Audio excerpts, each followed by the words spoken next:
Snark Squad. Babes, like, it's Monday evening. We are here. We made it.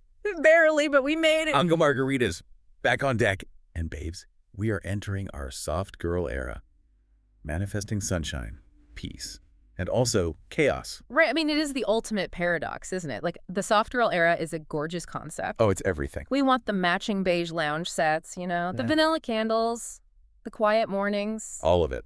But, like, let's be entirely real for a second here. Our soft girl era is a complete facade. I feel so attacked right now. I mean, it is. It's hanging by a single frayed thread because beneath the surface, we absolutely thrive on mess. Okay, but true. We are fueled by televised chaos. We pretend we want peace, but we literally sustain ourselves on the high-stakes panic of live television. I feel so seen, but also, like, completely exposed. I literally bought a linen-bound gratitude journal yesterday. Oh, boy. And the very first thing I wrote in it was, I am deeply grateful that Ryan Seacrest looked visibly terrified on live television last night. That is incredibly on brand for you. I can't help it. The drama is my lifeblood.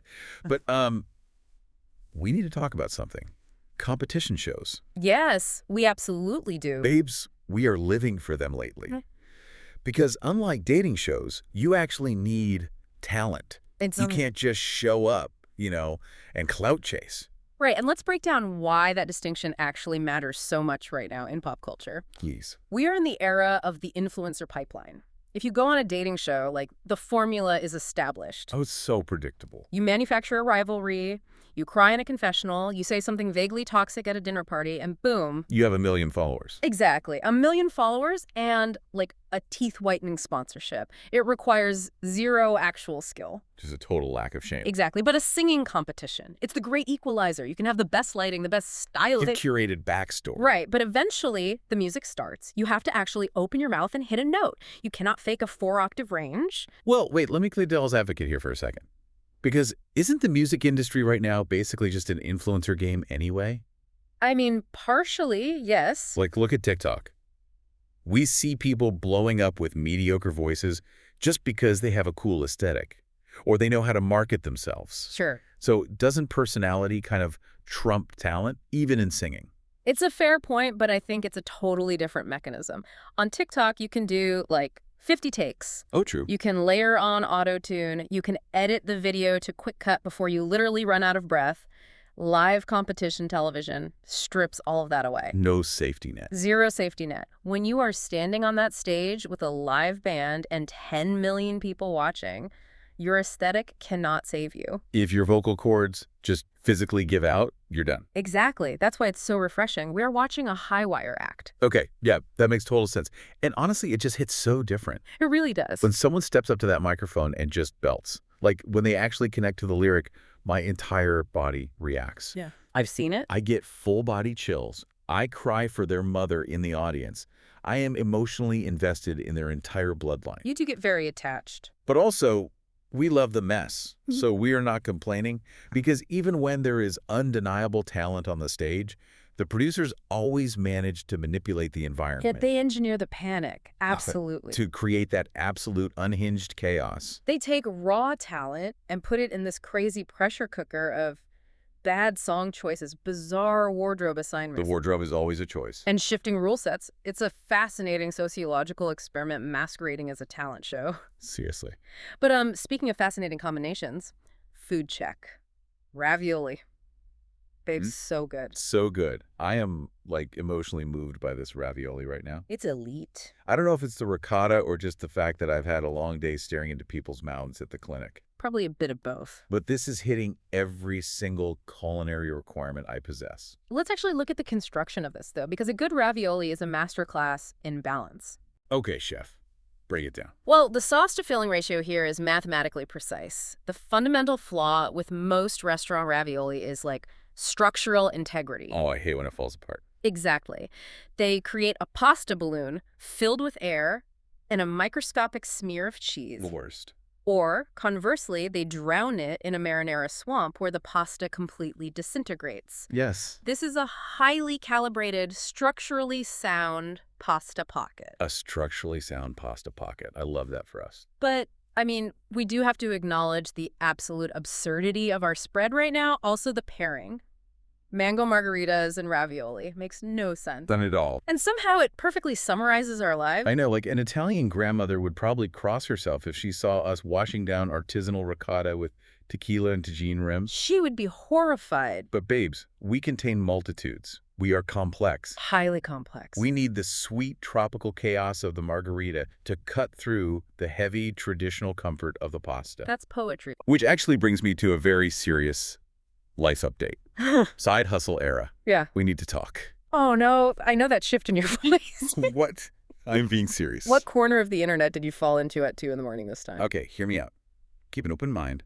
I want to get into drop shipping. I am setting my margarita down. I am looking you dead in the eye. Are you serious? I am dead serious. But babes, I do not understand it at all. Like, what even is it? You want to start a business you don't understand. I watched this 22-year-old girl on TikTok who claims she makes $50,000 a month selling aesthetic frosted glass water bottles. Okay, first of all, she's lying. And she wasn't even working. She was just sitting by an infinity pool in Bali drinking out of a coconut. Right. And I was like, I want the coconut. I want the infinity pool. I want to sell water bottles. Of course you do. But where are the bottles? Does she have a warehouse? Do I have to clear out my garage and just stack boxes of inventory next to my winter coats? Explain the mechanism to me. Okay, let me break down the actual mechanics of this entire industry for you. Because what you saw was a highly curated mirage. Don't ruin my dreams. I'm going to. Drop shipping is essentially a retail fulfillment method where you act as a digital middleman. You add almost zero actual value to the supply chain. Oh. You set up a slick-looking Shopify store. You add a fake countdown timer that says, like, flash sale ends in 10 minutes. Oh, to trigger the urgency. Exactly, the psychological response of false urgency. You list a generic product, say a sunset projection lamp for $40. I bought one of those. Of course you did.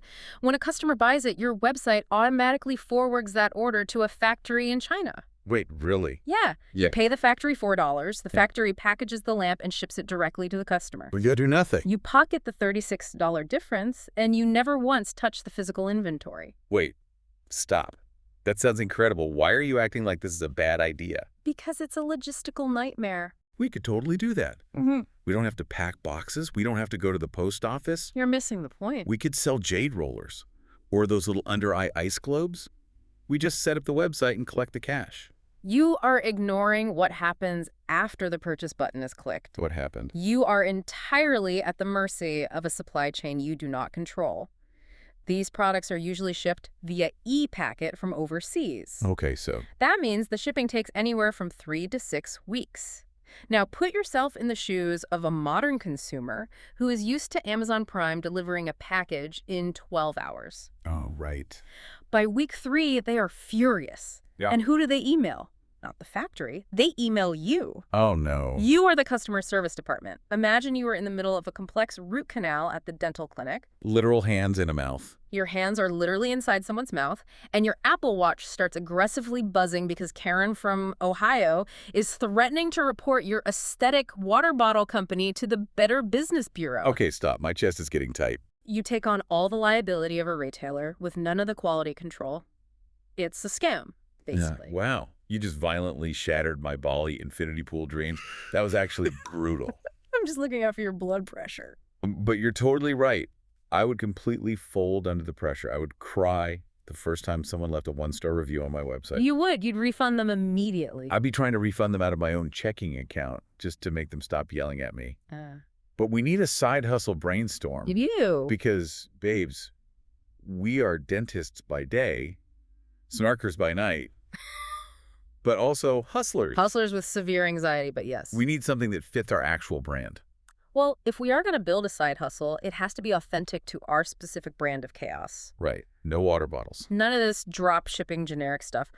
What if we sold highly specific, aggressively niche, Bravo-themed merchandise?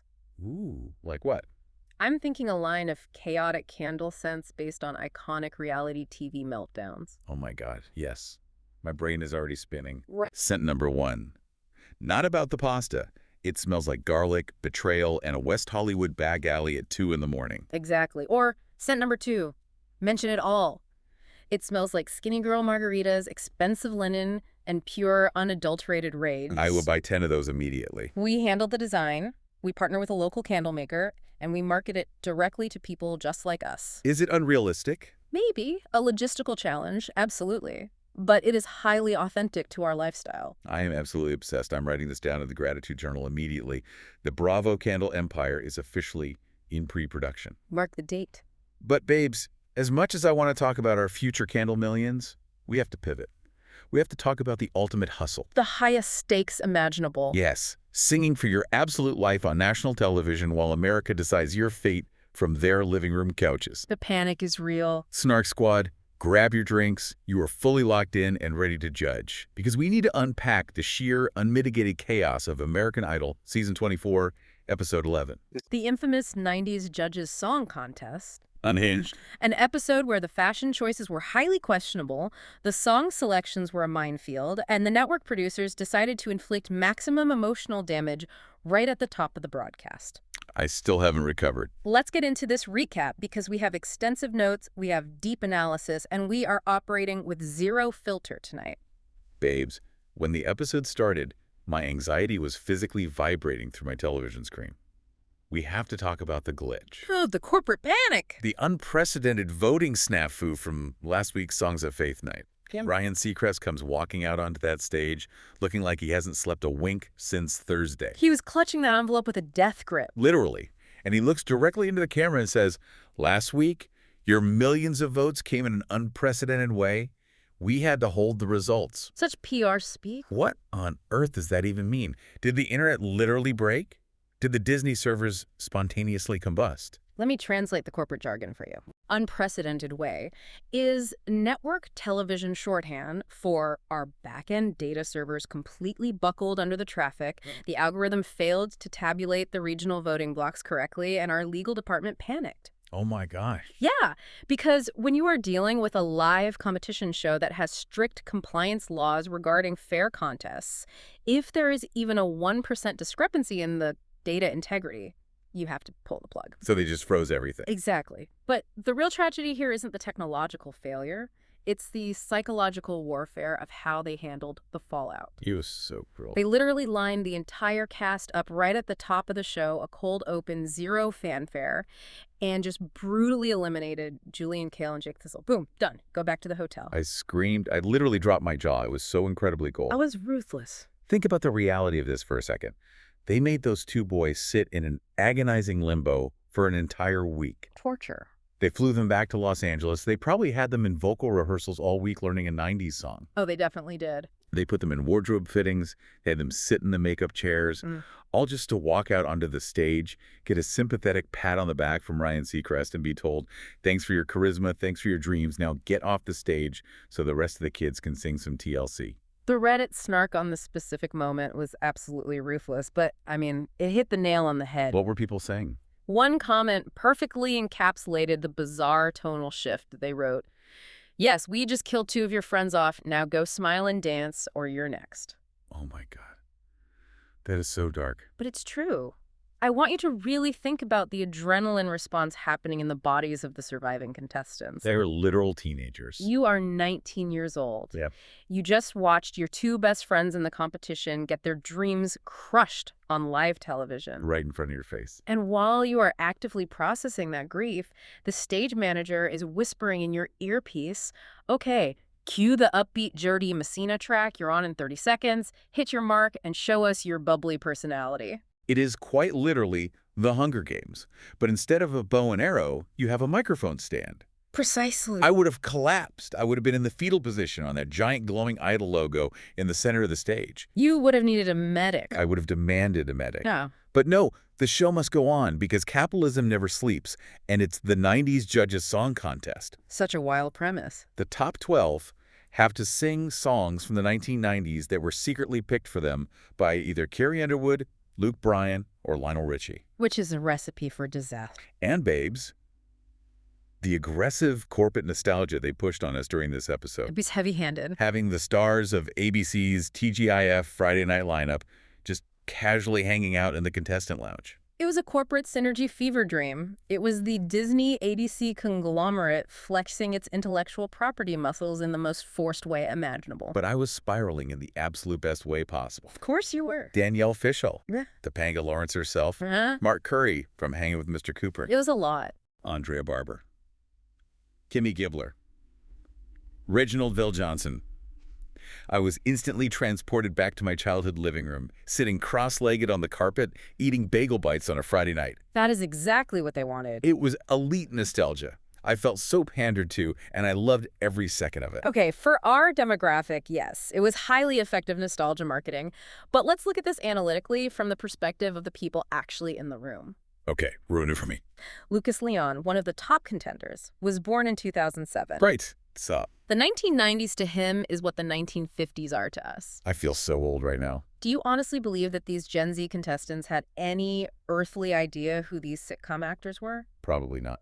You just know that right outside the frame of the camera, there were producers desperately holding up giant cue cards that said, "Hug the man from Family Matters, pretend you know what a Steve Urkel is." Oh my gosh, you're so right. It was delightfully awkward watching these 18-year-olds try to manufacture genuine excitement over television stars who peaked a full decade before these kids were even a concept.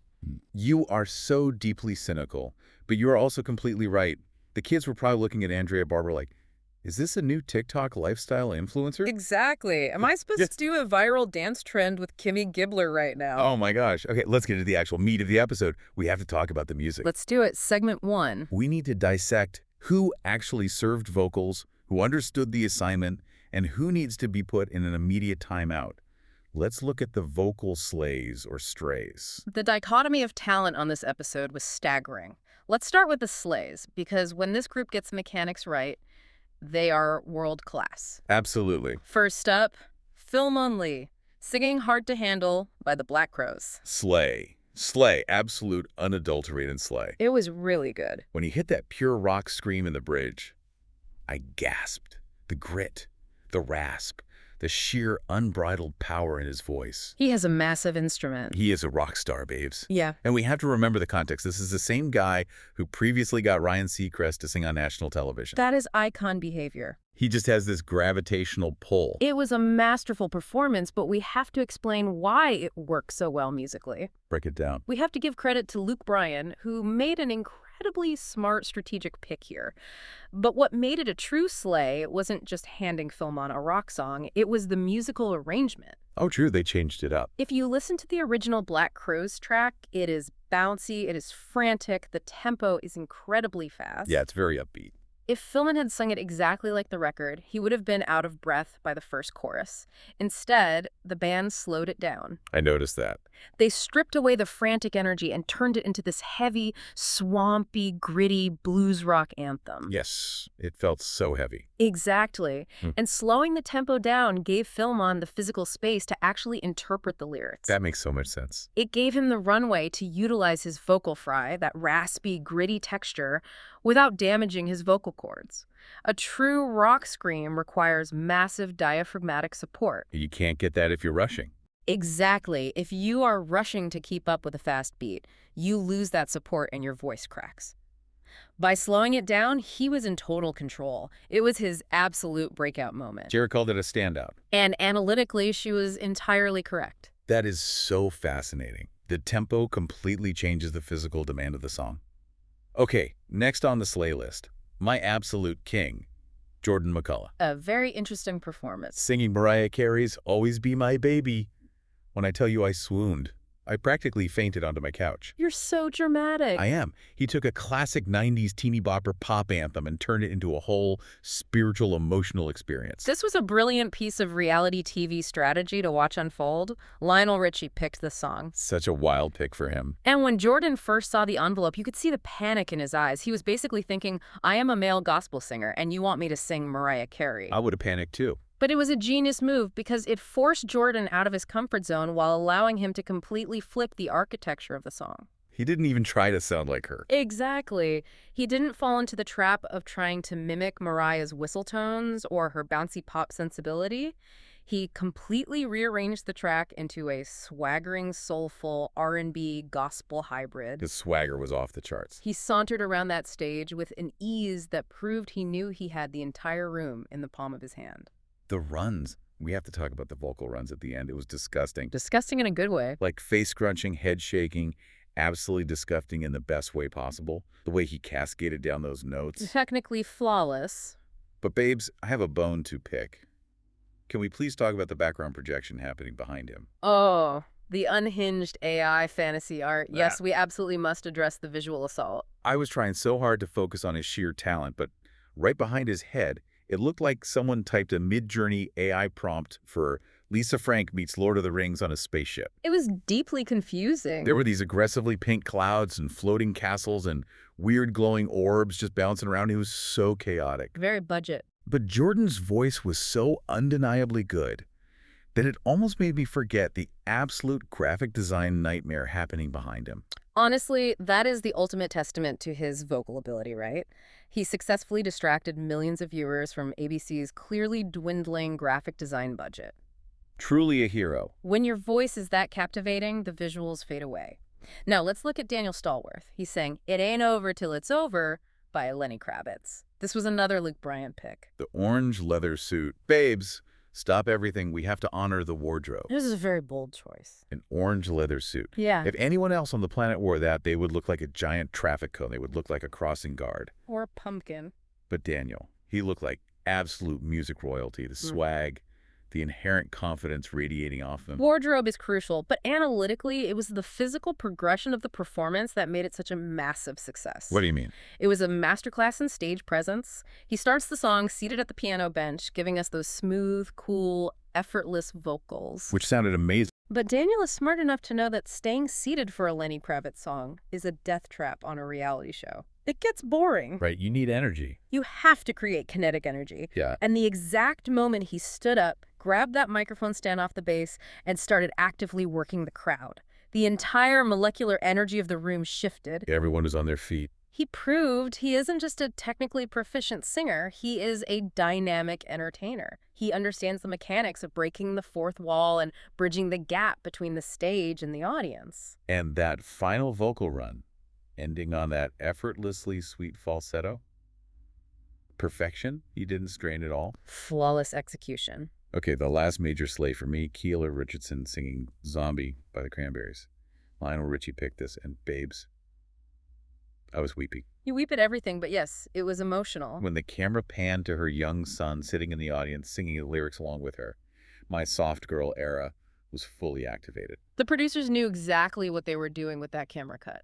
The tears were flowing, the family support, the emotional weight of a mother singing for her life. Putting the emotional producer manipulation aside for a second, though I agree, the cutaway to the sun was phenomenal television. We need to talk about the music theory here. To do it. This was arguably the single best musical arrangement of the entire night.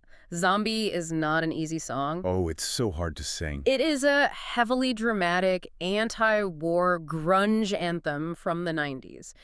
It relies on a very specific vocal timbre. It is incredibly difficult to cover without sounding like you are just doing a bad, mocking karaoke impression of Dolores O'Riordan's iconic yodel. Right. Because the original is so unique to her voice. Exactly.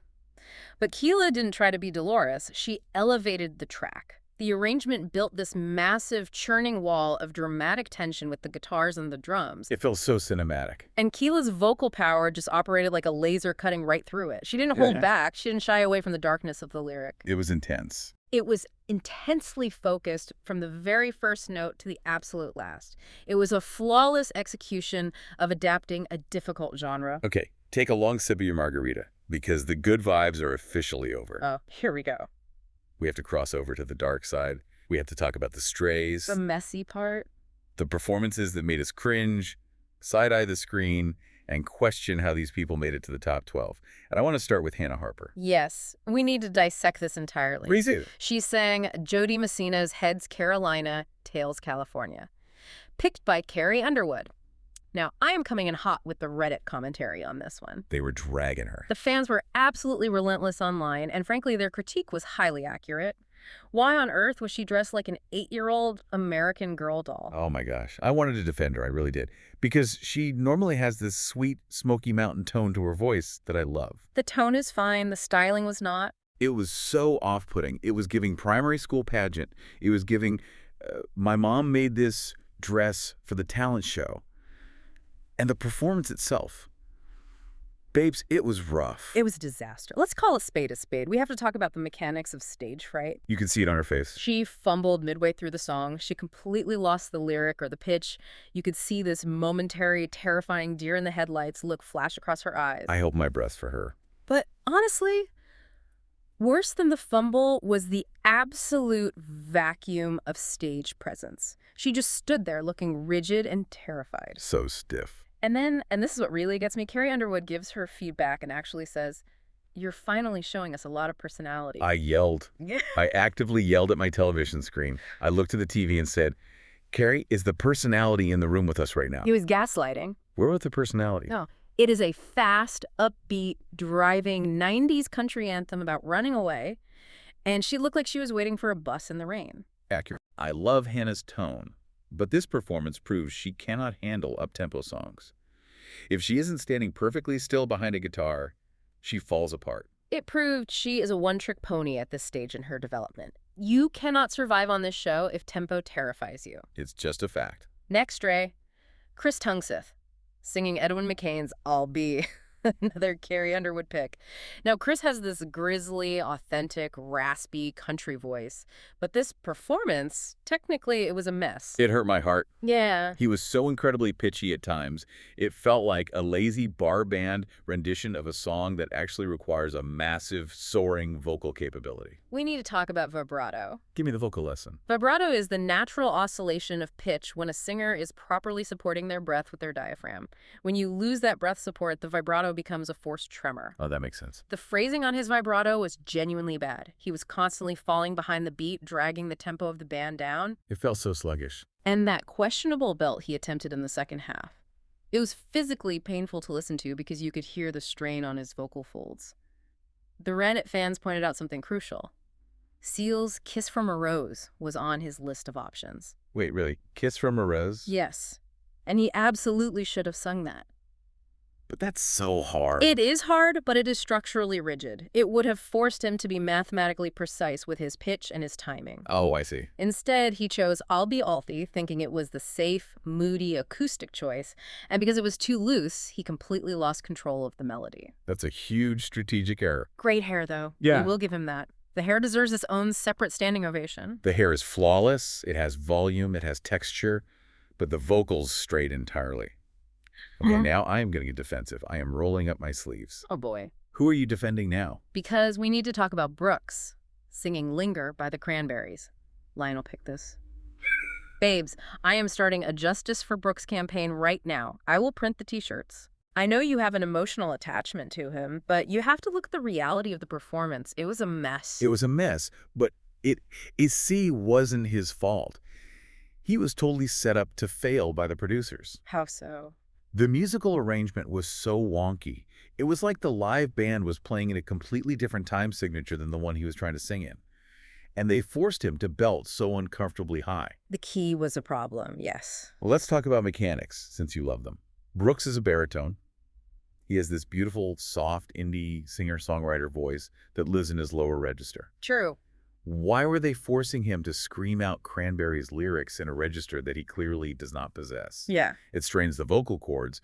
Justice for Brooks. Okay, I will concede the technical point. The arrangement did him absolutely zero favors. It was earthbound, it was clunky, and it did force him into a strained head voice that he couldn't sustain. Thank you. But here's the reality of being a professional musician. A true superstar has to know how to navigate a bad arrangement. That's harsh. You have to course correct in real time. Carrie noted that he seemed visibly uncomfortable in the back half of the song. You could see the internal panic in his eyes. He lost his confidence. He did look panicked. And the golden rule of live performance is that once the confidence goes, the vocal control immediately follows. It was a stray, even if there were heavy mitigating circumstances. He let the arrangement defeat him. Fine. I hear you. But I'm still mad about it. You can be mad. Speaking of indie singer-songwriters who make questionable choices, Kendall Inskeep, singing Iris by the Goo Goo Dolls. A Lionel pick. Oh, we have to talk about the shoeless floor sit. Babes, why are we sitting on the floor with no shoes on? It was a lot. It's national television. We have a massive wardrobe budget. We have stylists. Stand up. It was aggressively, unnecessarily theatrical, sarcastically speaking. It was giving intense Ben Platt in the Dear Evan Hansen movie energy. Yes. Just pure, unadulterated angst and bare feet. Look at the source material. Iris is an explosive, massive rock ballad. It is a song designed to be screamed in a stadium. It's epic. Did we really need a soft, introspective, whispering indie pop version of it? No, we did not. It took all the air out of the song. She applied that trendy vocal fry whisper to a song that demands a full chest belt. Carrie Underwood tried to soften the blow by saying she appreciated Kindle making it fresh. Such a fake compliment. Exactly. Let's translate that. Fresh is just a polite reality TV judge buzzword for, I absolutely hated what you just did to that classic song, but I don't want the audience to boo me. It was way too much. The acoustic whispering, the floor sitting, it strayed so far from the plot. It really did. But babes, let's pivot to segment 2. Yeah. Because having a technically good voice is cute, but who actually has the sauce? Who has that undeniable it factor? Let's check the star power. Star power is the great equalizer in this industry. You can have a technically perfect, mathematically precise voice, but if you don't have the aura, the charisma, the absolute sheer will to command a stage, you're out. You will be forgotten the second the commercial break hits. Let's talk about someone who has it in spades. Ray. R-A-D. My absolute queen. The fashion. I lost it. I completely lost my mind. The look was incredible. Puffy pink sleeves. Long black, elegant gloves. It was a total 90s diva fantasy. She looked like she stepped directly out of a high-budget R&B music video from 1993 and into my living room. It was very cohesive. The visual alone was pure star power. But the vocal entirely matched the visual presentation. She sang Taylor Dayne's Love Will Lead You Back, which was picked by Carrie. A huge song. Now, Taylor Dayne's not a joke. Those are massive, dramatic, full-throated diva vocals. What proved Ray's star power is that she didn't try to reinvent the wheel. Right, she just sang it. She didn't do a weird acoustic, shoeless, whispered cover of it. She stood center stage, kept the musical arrangement clean and simple, and delivered pure, unadulterated diva energy. The belts were insane. She hit every single high note with precision and power. That is the definition of star power. Knowing exactly what the architecture of the song requires and executing it flawlessly without gimmicks. Exactly. Sometimes star power is just knowing you are that girl and letting the sheer force of your vocals do the talking. Fully agree. Okay. Next on the star power check. Lucas Leon, singing Tim McGraw and Faith Hill's classic, It's Your Love. A Lionel pick. This performance is a fascinating study in visual and auditory juxtaposition. It really is trippy. Lucas is 18 years old. He has the most aggressively Gen Z, fluffy, curled TikTok boy haircut you have ever seen. The broccoli haircut. Yes. He looks like he should be doing viral dance trends in a mall parking lot with a ring light. But then he opens his mouth, and out comes this intensely mature, growling, seasoned country music voice. It is wild. It completely short-circuits my brain. The voice does not match his face, but in the absolute best way possible. That juxtaposition is his star power. It catches the listener off guard every single time he sings. Every time. He tackled that Tim McGraw song like a guy who has lived a lifetime of heartbreak, divorce, and romance, not a kid who literally just went to his high school senior prom. Right, where is that emotion coming from? The intensity, the gravel in his tone during the chorus, he is soaking up every single moment on that stage. Even Carrie said it felt genuine. Which, wait, I have a theory. Let's hear it. Do we think Carrie saying it was genuine was actually kind of shady? Like, was she surprised an 18-year-old kid could fake being genuine? Oh, it was absolutely a micro shade. It was a compliment wrapped in a, wow, I honestly didn't think you had that depth in you package. But Lucas proved that he absolutely does. He sure did. Okay, finally on the star power check. Braden Rumfeld, singing All By Myself by Celine Dion, another Lionel pick. Oh, boy. The Celine Dion curse. Babes, the literal GSP that left my body when Ryan Seacrest announced that song title. He was a shock. The sheer unhinged audacity of a 22-year-old boy from North Carolina picking Celine Dion's most impossibly difficult power ballad. Analytically speaking, choosing Celine Dion is a reality TV suicide mission. It really is. 99% of singers who attempt a Celine Dion song on a competition show are packing their bags and going home 5 minutes later. The song carries an immense psychological burden because of the expectation of the big note. Everyone knows the note. You know the note. Yeah. The entire audience, the judges, the band, everyone is just sitting there waiting for that specific frequency to hit. Yeah. Did he hit the bullseye on the big note? No. We have to be honest, he didn't. He didn't. It was a little pitchy. He strained a bit. His voice got a little thin at the top. But you know what? What? The bravery alone, the absolute nerve to stand on that stage and attempt it and to fully commit to selling the drama of it all, that gives him massive star power in my book.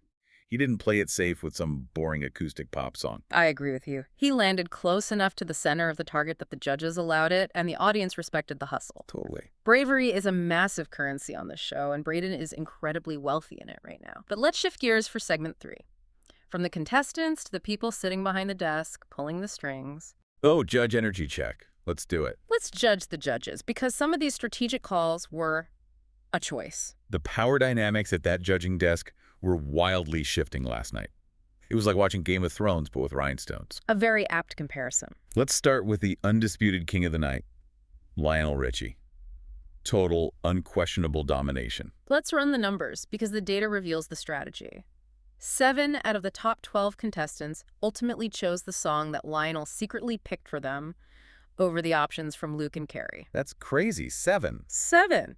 Carrie got 3. Luke got a measly 2. Lionel won the contest by an absolute landslide. He was sitting there behind the desk looking so incredibly smug. Yeah. And I loved every single second of it. He earned it. He's looking at the other two like, I know these kids.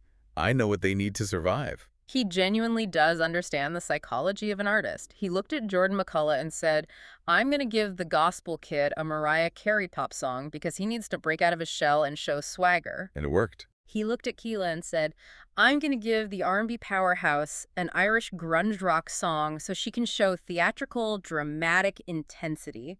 Lionel understands both artistry and game strategy.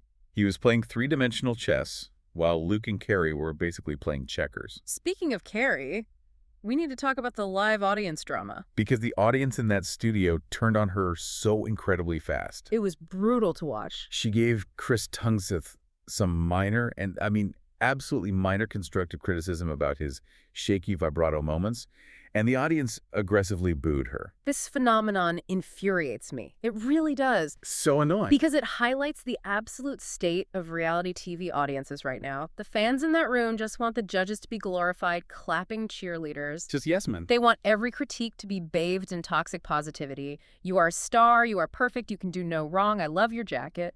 Carrie was actually doing the job she was hired to do. Exactly. She accurately, technically pointed out that Chris had a bad vocal performance, and the crowd treated her like she just kicked a puppy on stage. I miss the brutal honesty. I miss the early 2000s Simon Cowell days. We all do. I want a judge to look a contestant dead in the eye and say, it sounded like a cat being dragged through a lawnmower. Is that toxic? Maybe. But it's good television. It provides actual conflict. Carrie was just being honest and trying to help him improve, and they booed her into submission. It trains the judges to be terrified, to give real, actionable feedback. Exactly. They get conditioned to only say nice things. And then you have Luke Bryan. Oh, Uncle Yeehaw. He literally called himself Uncle Yeehaw on live television. It is the perfect, most accurate moniker because he is basically just functioning as the fun uncle at the neighborhood barbecue at this point. Truly. Just vibes. Only 2 contestants picked his songs. He clearly just defaults to picking incredibly safe down-the-middle country songs for people, or in Philman's case, a standard Southern rock song. He plays it so safe. He isn't thinking outside the box. He isn't trying to challenge these kids. He's just there for the good vibes and the massive paycheck. Which, honestly, work. Secure the bag, Uncle Yeehaw. I respect the grift. Fair enough. But babes, the fun and games stopped at the end of the episode. The tension got real. It's time for segment 4, Top Contender Watch. Let's talk about the bottom 2, because my blood pressure is still actively spiking just thinking about how this played out. The bottom 2, based entirely on America's real-time voting data, were Jesse Findling and Ray. RAE. I emotionally spiraled into another dimension. How? Explain the math to me. I can try, but it's depressing. How does a social media voting system put Ray, who just delivered a flawless, pitch-perfect diva-level vocal in a stunning 90s gown into the bottom 2, while Hannah Harper literally fumbles the lyrics, stumbles through a Jody Messina song looking terrified, and gets called perfectly safe. Make it make sense. You cannot make it make sense musically because social media voting is inherently structurally flawed. It's a broken system. It is not a metric of vocal talent. It prioritizes geographic demographics, massive teenage fan bases, and viral TikTok appeal over actual, undeniable vocal execution. The Reddit threads were going crazy. The Reddit threads last night were actively demanding the abolition of live social media voting, and analytically, I completely understand why. It turns a rigorous talent competition into a regional middle school popularity contest. It's so frustrating to watch. The Midwestern and Southern voting blocs will consistently vote to save a mediocre, safe country singer over a powerhouse R&B diva every single time.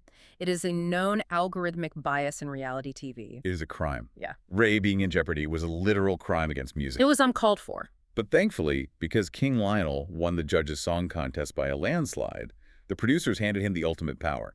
He got to unilaterally choose who went home. Oh, great twist. He had to pick between saving Ray and saving Jesse. Let's break down Jesse Finley's performance because it is the vital piece of context as to why he was ultimately sent packing. He sang Oasis's Wonderwall. Oh, poor Jesse. It was a Lionel pick, and Lionel himself admitted on camera that it was a Hail Mary pass. Bless his 19-year-old heart. Jesse didn't even know any of the 90s songs on his list. Which is an issue in itself. The only one he recognized was Wonderwall, so he had to pick it by default. And the musical arrangement was completely bizarre. They slowed down this classic driving 90s Britpop anthem and tried to turn it into this dramatic, sweeping, melancholy ballad. It just didn't work. Jesse tried to belt it out. He tried to bring this massive emotional energy to it. But the structure of the song actively fought against him. It just didn't connect. No connection at all. It felt forced and awkward. It was a fundamental mismatch of artist identity and song composition. It was so awkward, and Lionel knew it. Lionel looked at Ray, who had just completely crushed Kayla Dane and proved she is a star, and he looked at Jesse, who had just awkwardly struggled through a slowed-down Oasis cover, and Lionel rightfully saved Ray. It was the obvious choice. Jesse was sent packing. Do I feel bad for Jesse? Yes, my heart hurts for him. But did Ray deserve to go home over him? Absolutely, unequivocally not. It was the only correct analytical and musical decision Lionel could make. But this entire bottom two scenario with Ray raises a massive, glaring red flag for the future of this season. Oh no, what? I want to pose a final provocative thought to you, the listener, to the Snark squad out there. Ooh, hit us with it. I am ready to be stressed out. Next week is Rock and Roll Hall of Fame night. Okay, epic theme.